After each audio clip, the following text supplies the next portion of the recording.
bahwa pada faktanya kebijakan impor gula pada masa kepemimpinan pemohon sebagai Menteri Perdagangan hanyalah policy maker, adalah ranah hukum administrasi negara, sehingga perbuatan pemohon dalam mengambil kebijakan impor gula untuk kepentingan masyarakat bukan merupakan tindak pidana.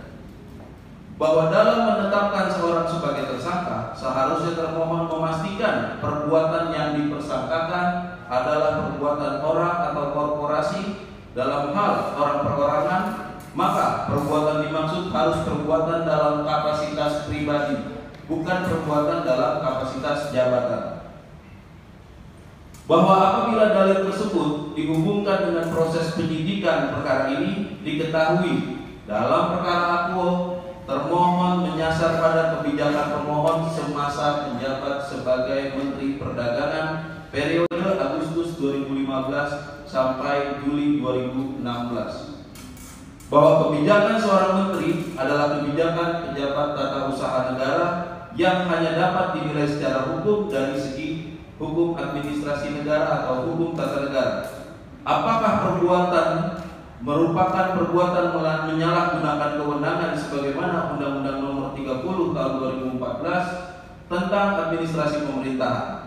Dalam hal ini, pemohon sebagai tersangka adalah tidak sah karena kebijakan izin impor merupakan ranah hukum administrasi negara dan bukan domain hukum pidana.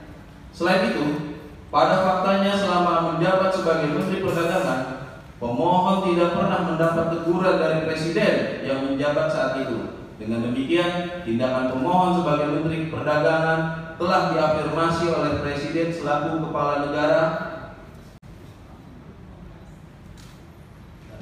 dan merupakan pimpinan negara Republik Indonesia.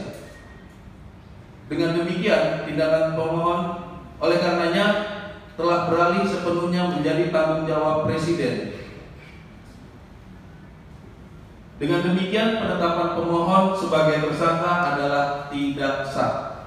Bahwa berdasarkan fakta dan dalil tersebut di atas, dengan demikian penetapan pemohon sebagai tersangka adalah tidak sah dikarenakan tidak terdapat bukti permulaan yang cukup sebagaimana disyaratkan dalam pasal 1 angka 14 dan pasal 1 angka 14 KUHP dan putusan Mahkamah Konstitusi nomor 21/PUU/12 Romawi dari 2014. Adapun pernyataan termohon telah terjadi kerugian sebesar 400 miliar tanpa didasarkan hasil audit BPK RI merupakan perbuatan abuse of power serta merupakan bentuk kriminalisasi terhadap pemohon. Dilanjutkan rekan-rekan.